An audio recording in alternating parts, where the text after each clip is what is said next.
my world has changed, definitely.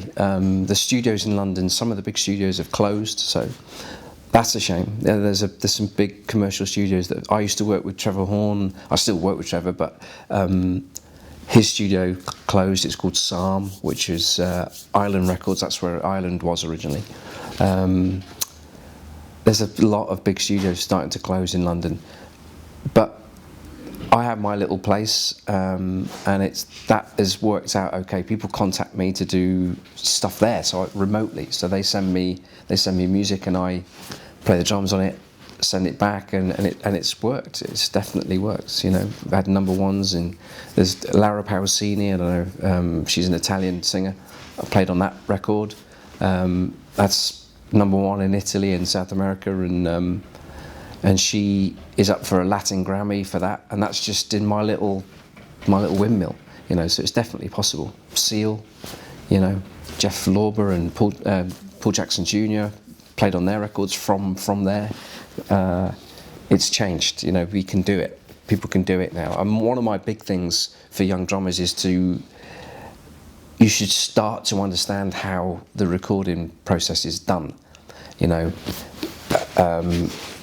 30 years ago, drummers, these great drummers, all of these great drummers around on the walls here, probably would have not cared about the microphone that's on their snare drum, or the microphones that are up here.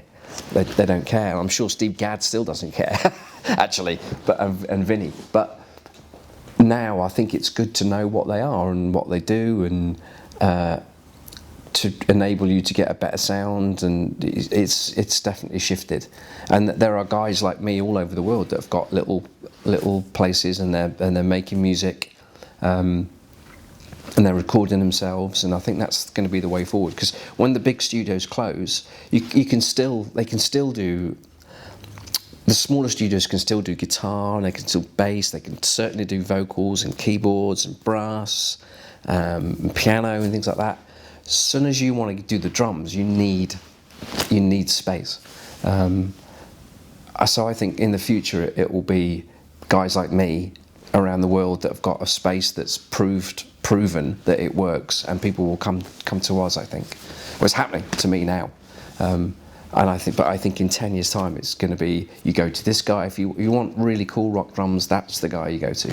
He's played on this, you know. I think that's how it will be. So I definitely encourage younger drummers to start understanding the music software, microphones, compression, all that stuff, you know.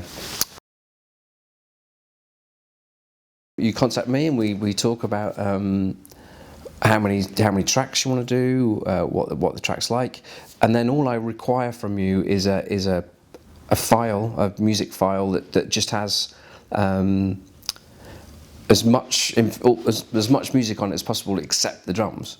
And then you might send me another file that has, you know, an MP3 that has an idea of what you'd like on the drums.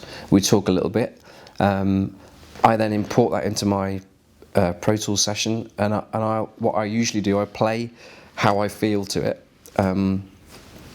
and then I send an MP3 back, and then people will go, hopefully go, that's pretty cool, but could you maybe change, you know, I need more ride cymbal in that second bridge or whatever, and then I go, sure. Then I'll do another take and send it back, and then when we get to the point where they're happy, which so far so good, has been pretty quick, when they're happy, then I send them the big files. So individual files get sent, and sometimes I can mix it my end, so they get the sound that I've created. Or a lot of people, professional recorded artists, usually like to just take the raw files, the basic files, and then they mix themselves, and I send them off. And they go all over the world. I mean, I did a track for with Jeff Lorber, and there's a mix engineer in New York called Michael Brower, who's a huge, like, famous mix engineer. He works at Electric Lady, and I sent him an email saying, "Oh, did you get the files okay?" He's like, "Yeah, sure, man, got the files." I was like, "What are they like?" He goes, "They're great."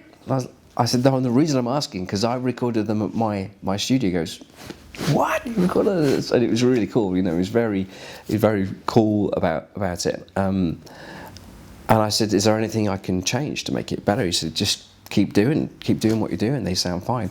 And he, you know, mixes for Coldplay and, I mean, enormous, huge acts that he does. And so if he's happy with my files, then I feel good about that, you know.